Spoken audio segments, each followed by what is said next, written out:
All right, thanks, Scott Shannon. Welcome aboard. Thanks for being with us. The other day, we have author Ed Klein on the program. He's written a brand new book. It's called The Amateur, Barack Obama in the White House.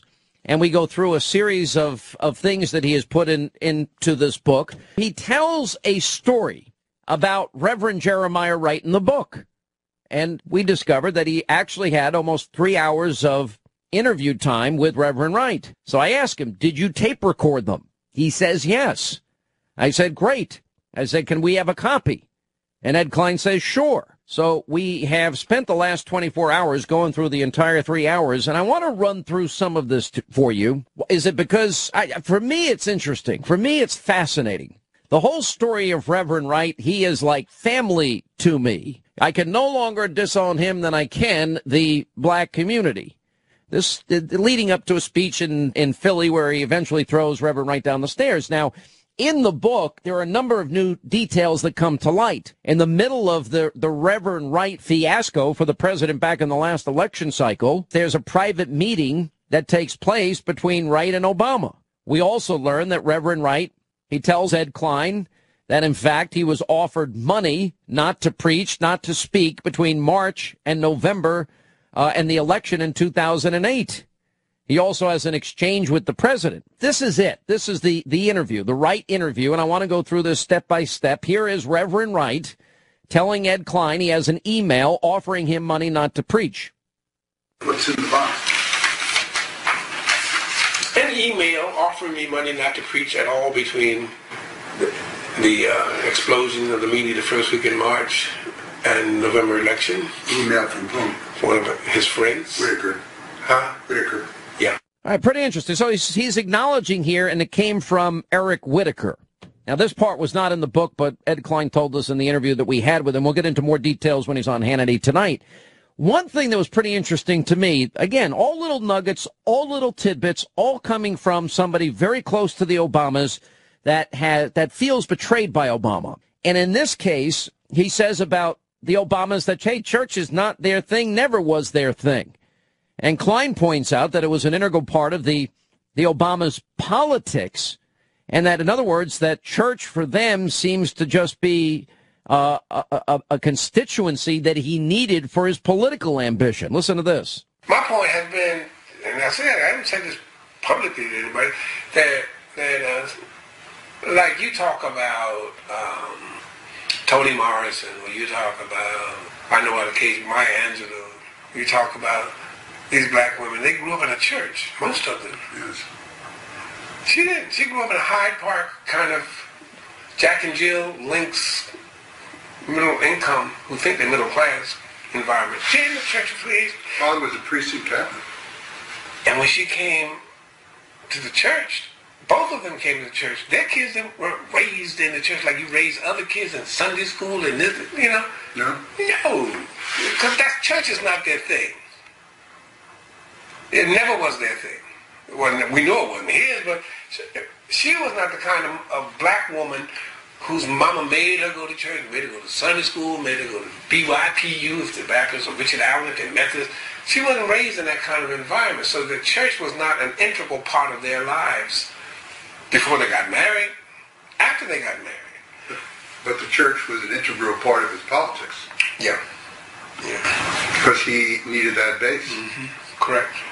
All right, so that is them, but he needed it for the base, in other words, for his political ambition. And Wright says, correct. Now, I'm going to skip one here. Obama was in the Senate. I'm going to move on to the next one here. He talks about the GD America sermon, which we have talked about at length. And here is his explanation of this. That was 2001 sermon, but they picked that one little chicken coming home to roost. Right. 2005, I was talking about confusing God and government. That was when Bush was telling us, go out and shop. God bless America. God bless America. Right? And I was talking about how you confuse God and government. Many of us have confused our government, made government God. But governments change. The Hebrew scriptures say, I am the Lord, I change not. God doesn't change. Governments lie. God says, I am not a man that I should lie. God doesn't lie. All right? And I think the last one was changed. Three things about government. But instead of God bless America, that's what you want to say. No, look what America has done. Not God bless America. In the spirit of Amos, Isaiah, where God condemns the nations for what you do, God damn America, right? They took that one little clip from a 5-year-old sermon. I wouldn't take it back. I was telling the truth. God does not bless everything we do as human beings. And when we oppress the widows, the Hebrew scriptures say, not Christians, when you oppress the widows and orphans, you have no compassion for the poor, God condemns that. Why you want me to take it back? I wish I'd said more. I so I'd have more not to take back. No, I wouldn't change it because I didn't know it was going to be misused, taken out of context, and used, as you said, like a bludgeon. And I said, I've caricatured myself by saying, they used me as the weapon of mass destruction. They wanted me to destroy the masses' confidence in the president, or the one who was running for president. All right, so he won't take back GD America, and that's his explanation. Take it for what it is worth. And, the question is this the person that Obama knew all these years, in my mind? Now, Wright says back in 2010 at a speaking engagement in Los Angeles that a pastor came up to him and told him that Hillary Clinton's campaign paid him money to tear down Wright. And the pastor said that Hillary paid black preachers to attack him. And to go back to another point that you raised that was also very true, I really had forgotten about it until 2010. It was 2010. I was in Los Angeles, and there was a pastors' meeting, an interdenominational pastors' meeting, and they asked me to speak. After the questions and answers and all that, one of the pastors came up to me. He said, "This has nothing to do with your election. I just want you to know this. Please don't think it was just Republicans after you." I said, "What?" He said, "I was offered money by the Hillary Clinton campaign to tear you down." He said, "But I knew you, so I didn't take the job. But I can tell you the guy here in Los Angeles who took it, she paid black preachers to attack you." All right, so that's that point. Now, Klein asked Wright if he thinks Obama has helped his fellow African Americans and done things about social inequality. Wright says no. Here's what he says. Barack Obama came to Chicago with the idea that he wanted to do something about social inequality, social justice, and helping his African-American brothers. Now, he's been in the office for 3 years now. Has he done that while he's been in office, in your view? In my view, no. I'm smiling because my son, the guy who adopted me, who gave me the nickname Daddy J, Frederick Douglass Haynes, called me last night. And he said, what's the last night? Wednesday, Tuesday, there was a meeting at the White House. Last night was Thursday. So it was Wednesday. There was a meeting Wednesday at the White House of black religious leaders. Oh, really? Yeah. I didn't know that. And really what it was, he said it was called a conference. And he went to the conference. He said there wasn't no conferring. They told us, here are all the wonderful things Barack has done for the black community. We need you now to get out there and mobilize your troops and get them reelected. Right.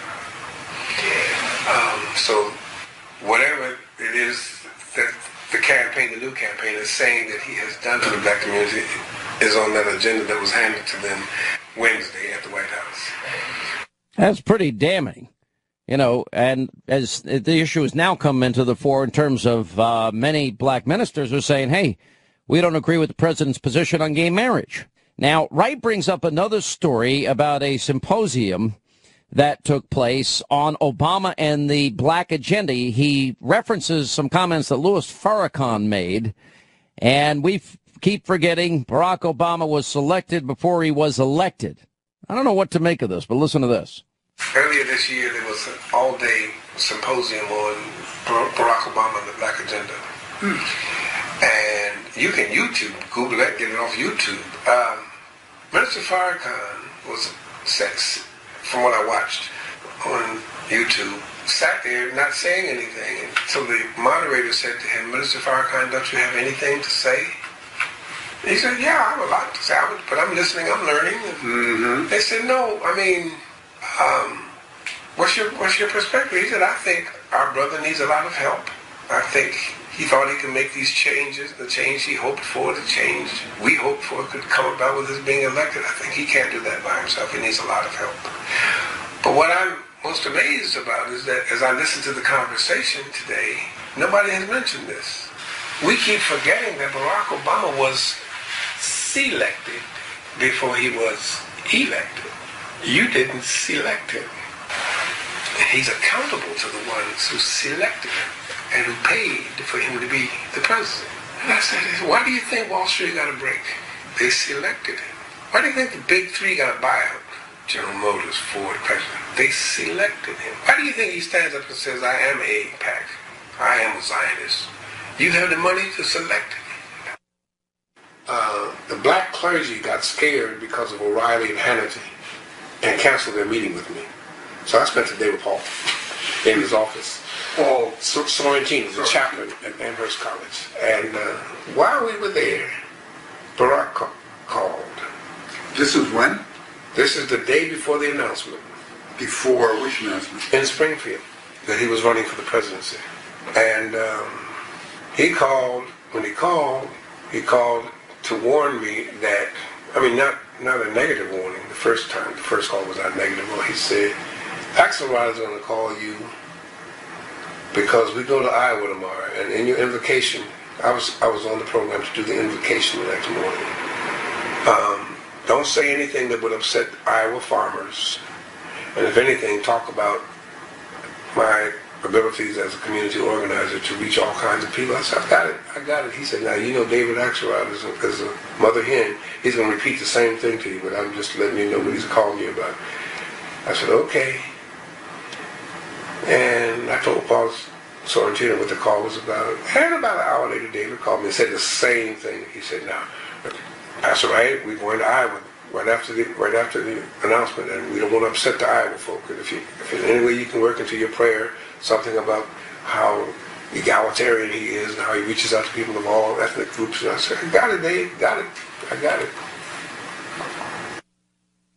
I got it. Now, think about that was the first time Obama threw Wright under the stairs because he was scheduled the day he was going to announce he was running for president in Springfield. Jeremiah Wright was supposed to give the invocation. We don't think so. You know, and it's funny thinking back historically here how angry the media was at me for daring to bring all this stuff up, and Barack Obama was scared to death about his friend, Jeremiah Wright. And I think this is one of the most damning things, if not the most damning thing in this interview. This is where Klein asks Wright if Obama was confident about being elected. This was in their private meeting that nobody knew about when Obama is begging him, please don't speak anymore. And here's what happened. Was he confident about being elected? At that point, yes, and he saw me as yes. He was confident, he was very hopeful, but he saw me as a deterrent, which is why he didn't want me to say anything. How did you two leave each other that day in your living room? He said, I'm sorry you don't see it that way. I said, oh. The most profound thing he said to me that day, he said, you know what your problem is? I said, what's my problem? You have to tell the truth. I said, that's a good problem to have. Which is my point again. Politicians don't have to tell the truth. The truth is what we say it is. Well, I can't live with that. That's why I can never be a politician. But I think that the transformed Barack has become a politician. And when do you think that happened? Once he got in office.